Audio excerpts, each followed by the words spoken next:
lu jangan so-soan gitu. Lu belum hatam Iwan Simatupang, lu belum hatam Usmar Ismail misalkan atau siapa gitu. Lu kenapa bikin naskah sendiri? Mungkin nggak banyak orang sama kayak saya. Sebelum sekolah saya udah tamat satu buku gitu tuh. Walaupun bukunya cuma 25 Nabi dan Rasul. Tapi saya udah tamat sebelum saya SD.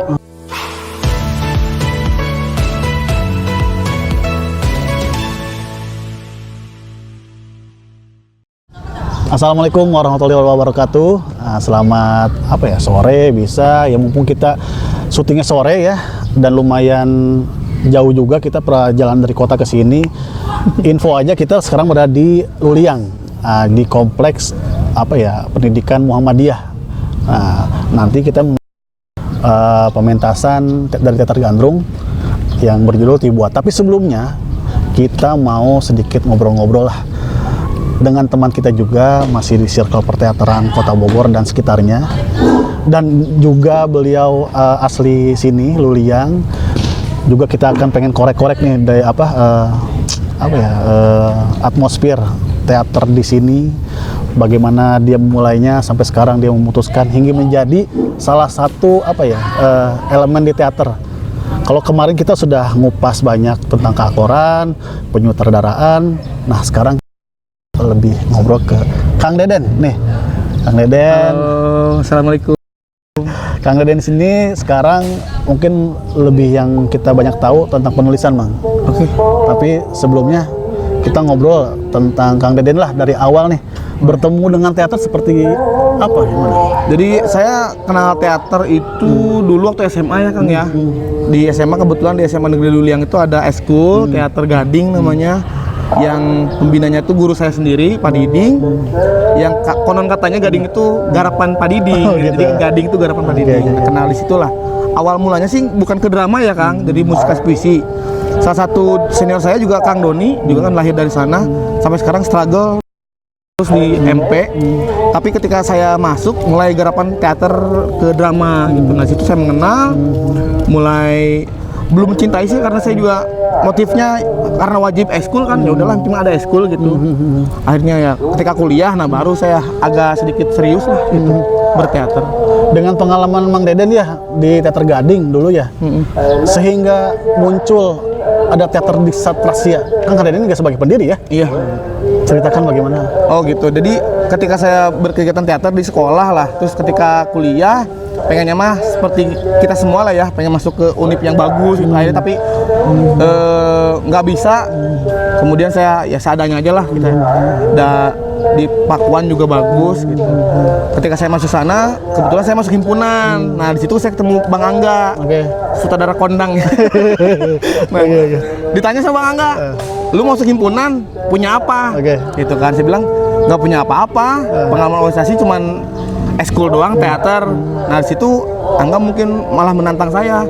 "Kalau lu punya basic teater, coba bisa nggak bikin teater di sini?" Nah, situ saya mulai sama teman-teman, sama senior-senior terutama, banyak senior yang bantu kan, Kang Puja, Kang Erwin dan sebagainya, bantu kita untuk mendirikan teater baru namanya Teater Diksat waktu itu gitu.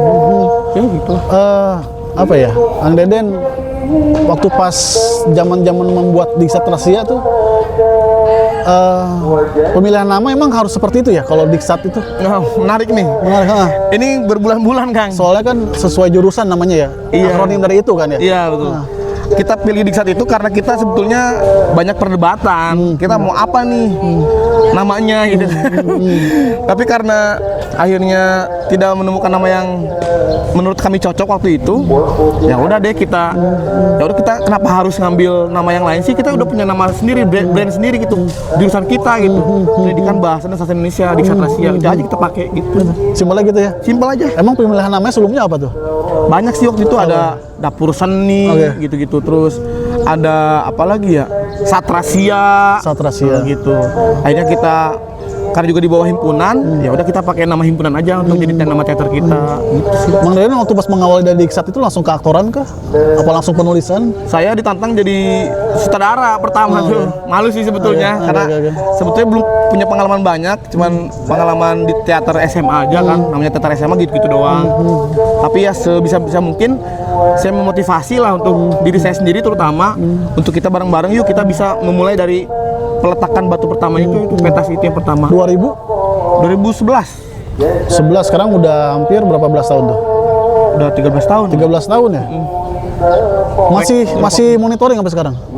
Masih mantau anak-anak gimana kegiatan dan sebagainya. Lagi marah-marah saya. Kenapa marah-marah kenapa? Nggak ada pentas nih tahun ini kan gimana sih? Nggak langsung. Kita kenalkan di satu apa ya penghasil regenerasi teatrawan kampus mungkin banyak ya di Kota Bogor ya. Alhamdulillah. Nah, maksudnya pasti naik turun lah gitu ya. Iya. Tadi emang Deden men-spill dikit Diksat lagi sepi sekarang gitu. Kenapa sih Bang sekarang? Ya namanya teater kampus sebetulnya disokong anggotanya kan dari mahasiswa ya. Enggak seperti Karung yang cakupannya itu fakultas atau USB yang universitas. Kita terbatas oleh mahasiswa pendidikan bahasa Indonesia. Jurusan kami kebetulan fluktuatif lah mahasiswanya, kadang turun banget, ada lagi dan sebagainya. Ya berpengaruh pada keanggotaan gitu sih Bang sebetulnya. Kalau minat mah ada terus. Ada terus. Cuman kalau jumlahnya beda-beda. Apalagi kan kalau misalnya dibandingkan teater Diksat punya nilai lebih Bang. Apa tuh? Misalnya kayak ada ujian drama. Oh iya. Iya, iya maksudnya itu sebagai penyaringan juga ya untuk jadi anggota Diksat Rahasia gitu. Iya, beberapa anggota Diksat yang berawal dari ujian drama banyak. Enggak. Habis setengahnya kayaknya dari ujian drama karena diperkenalkan dulu di ujian, kemudian mulai menyukai mungkin akhirnya kita punya wadahnya kan di himpunan. Yuk kita rekrut aja. Gitu sih, Bang. Diksat udah jadi. Lulus. Kang Deden, terus Kang Deden lanjut sekolah. Apa jurusannya sorry? Bahasa Indonesia. S2-nya bahasa Indonesia. Masih ada korelasi lah ya gitu ya. Masih. Di mana? Maaf. Di UNJ. UNJ dengan skripsi apa boleh tahu? Skripsi psikologi sastra lah, psikosastra. Nah, dari situ kan kita lihat kayaknya Kang Deden udah mulai tertarik ke penulisan. lumayan. Penulisan gitu ya, konsentrasinya sekarang penulisan gitu. Semenjak kapan, Mang? Kalau ke penulisan tuh sebetulnya dari awal kuliah tuh saya udah mulai nulis, tapi bukan naskah drama lah, bukan drama, karena fokusnya kita masih cerpen. Saya suka cerpen dari SMA, emang banyak baca cerpen. Kebetulan di perpus SMA tuh banyak majalah Horizon ya. Ya saya suka baca, diambil bawa ke rumah gitu, nggak bilang-bilang ya, namanya mencuri gitu gitulah. Mohon maaf ya, jangan disontoh ini. Tapi kayak banyak kayak gitu deh. Iya, udah lumrah kayaknya. Udah banyak gitu deh. Kadang-kadang nggak dibaca di perpus nih, saya baca di rumah tuh. Saya bacanya cerpen dari awal, saya penulis cerpen, cita-cita naratif lah gitu. Nah ketika berteater tuh mulai menulis naskah itu dulu garapan pertama Maaf Manusia Tawuran Topeng 2012-13 itu naskah saya sendiri. Teater Diksat diundang ke Tawuran Topeng, teater Karung ya. Kemudian minta pentas, ya udah kita pentas 2 orang, saya yang main, penulis naskah saya, saudara saya, sama teman satu lagi si Ade, aktor cuma berdua. Oke. Mang Deden komplit nggak sih tentang pengarsipan penulisan gitu? Kalau komplit lumayan lah, ada. Kang Deden kenapa sekarang sih mungkin sampai sekarang ya minat baca untuk anak-anak tuh kurang, kenapa sih? Minat baca itu saya juga kebetulan guru kan Bang ya, guru di sekolah juga ada gerakan literasi dan sebagainya. Sebetulnya pembiasaan membaca itu bukan berasal dari institusi akademik kalau menurut saya. Pembiasaan membaca itu berasal dari rumah. Saya karena bapak saya juga ketat banget di rumah. Kalau saya nggak baca buku tuh pasti dimarahin dulu tuh waktu kecil. Akhirnya terbiasa baca buku. Ketika kita di sekolah ada sarana prasarana perpustakaan, keluar juga di Gramet ada banyak buku dan sebagainya. Sudah terbiasa dengan buku, ya akhirnya baca juga secara sendiri gitu ya. Kita mau punya minat sendiri lah gitu. Teknologi udah maju nih Mang, media, medsos gitu ya, internet segala rupa. Muncullah, lahirlah e-book gitu. Apakah bisa menjawab tentang minat baca itu dengan baca fisik? Seharusnya ya, teknologi itu kan dibuat untuk memudahkan ya manusia. Kalau manusia males baca buku ya kita punya e-booknya. Saya juga pengguna iPusnas kan, kita punya Di Bogor Cup di Kabupaten Bogor ada perpustakaan digitalnya. Kita bisa minjem di situ gratis, tinggal daftar online dan sebagainya. Saya pengguna iPusnas juga, itu sangat memudahkan saya sebetulnya kalau saya terbiasa baca buku gitu ya. Ketimbang saya harus ke Gramed 1,5 jam dari sini ke Gramedia gitu. Saya bisa baca di Pusnas lumayan lah. Itu gratis lagi. Terus kan angka kayak misalnya seringlah dengar Mang Deden, angka literasi Indonesia katanya cuma 1% gitu. Oh, iya. Sedangkan Indonesia pengguna gadget terbanyak mungkin di ASEAN. Jadi belum bisa terjawab tuh. Iya betul. Jadi emang menurut Visa ya kemarin itu 2021 kita masih urutan terbelakang di literasi membaca dan numerasi kan. Ketika digital pemerintah iPusnas atau perpustakaan daerah mengadakan hal kayak gitu, sebetulnya tingkat sosialisasinya aja yang kurang di sekolah. Kadang-kadang cuman yang penting ada gitu. Padahal mah kalau diseriuskan itu teknologi ini sangat membantu kita untuk meningkatkan literasi sebetulnya. Saya rasa belum ada dukungan yang penuh aja ke program ini kayak gitu tuh. Nah, si manusia sendiri gimana, Mang? Nah itu kalau dari manusianya, kalau saya mengaca pada diri sendiri ya Bang ya. Saya sendiri suka baca, bukan suka sih, seneng lah ya. Akrab dengan membaca itu karena dipaksa. Awalnya emang dari SD juga udah dipaksa baca. Mungkin nggak banyak orang sama kayak saya. Sebelum sekolah saya udah tamat 1 buku gitu tuh. Walaupun bukunya cuma 25 Nabi dan Rasul. Tapi saya udah tamat sebelum saya SD. Nah itu karena orang tua tuh, ayo kamu baca. Kebetulan bapak saya juga guru kan, sangat peduli dengan literasi dan sebagainya. Mungkin pengen anaknya pinter juga gitu. Baca buku. Ya, sampai sekarang masih baca buku. Menularannya sekarang ke anak-anak siswa Mang Deden seperti itu juga? Sama, tapi keterbatasannya mungkin orang tua mereka tidak punya sarana prasarannya di rumah.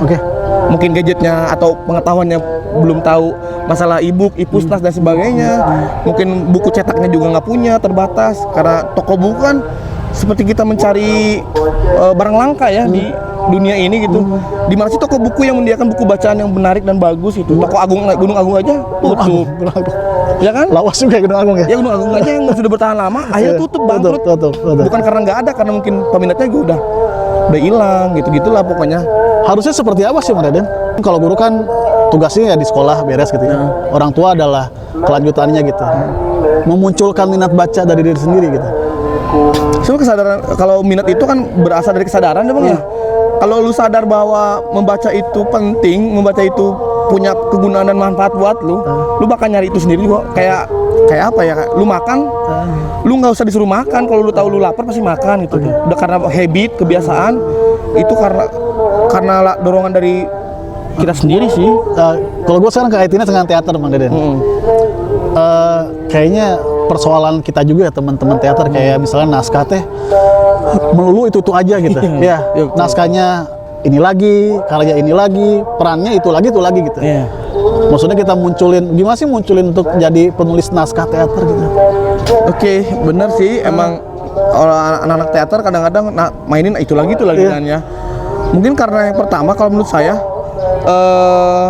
pengolahan atau eksplorasi di dunia arsip naskahnya juga kurang baik mungkin kalau menurut saya. Mungkin dia tidak mencari dan sebagainya. Dan kenapa tidak bisa memunculkan naskah baru? Nah, kadang-kadang itu dia jadi tantangan harusnya ya. Yang seperti saya udah pernah bilang tuh. Saya yang belajar menulis, kenapa saya harus menggunakan naskah orang lain? Tapi banyak orang juga yang bilang, lu jangan so-soan gitu. Lu belum hatam Iwan Simatupang, lu belum hatam Usmar Ismail misalkan atau siapa gitu. Lu kenapa bikin naskah sendiri? Nah, saya rasa saya udah pernah melakukannya, menggunakan naskah orang lain untuk pertunjukan saya kan. Arifin Senur, berapa naskah udah saya coba garap, terus Putu Wijaya. Mungkin dari situ juga saya punya dorongan. Ya kalau kita punya gagasan sendiri, kenapa kita tidak munculkan dari atau lewat naskah kita sendiri gitu? Ya gitu aja sih Bang kalau saya. Kenapa ya? Maksudnya kayak kampus seni pun gitu ya. Sebagai nonton emang ujung tombak. Kayak ujian dramanya juga naskahnya melulu itu aja gitu ya. Kayak tidak ada pembaruan gitu. Sedangkan kayak misalnya DKJ kayak rajin banget tuh buka sayembara naskah gitu ya. Ya mungkin kota-kota tertentu gitu Mang. Terus ada kayak tadi Mang Deden bilang menarik tuh, kayak apa? Adanya fenomena lu belum jadi si Iwan Simatupang gitu. Gitu. Apa kudu mengot heula gitu. Sedangkan kita menjalankannya secara apa ya, urutan membuat naskahnya seperti dia gitu. Iya bener. Kunaonnya Mang? Nah, saya juga pernah ngobrol sama beberapa temen di sekolah seni di Bandung lah ya. Iya. Gitu. Kenapa yang beberapa kali saya nonton ujian keaktoran, ujian penyutradaraan yang dimainin Penggali Intan, ya misalkan Kunto Wijoyo atau Kirjo Mulyo biasa dimain-mainin. Kenapa enggak naskah-naskah baru atau naskah-naskah lawas Mehbat masih dimain-mainin gitu kan? Kenapa nggak ada naskah baru? Karena beberapa dari mereka bilang kalau penciptaan ada lagi jurusannya. Ini emang tawaran dari pembimbing misalkan atau promotor di kampusnya yang coba kamu keaktoran bisa nggak mainin realis di naskah ini. Oke, gitu kalau di kampus di kampus seni ya mungkin ya. Di beberapa jurusan yang lain, misalkan jurusan penulisan, sebetulnya banyak naskah-naskah baru yang lahir dari riset-riset itu kan. Nah kalau misalkan kelas DKJ atau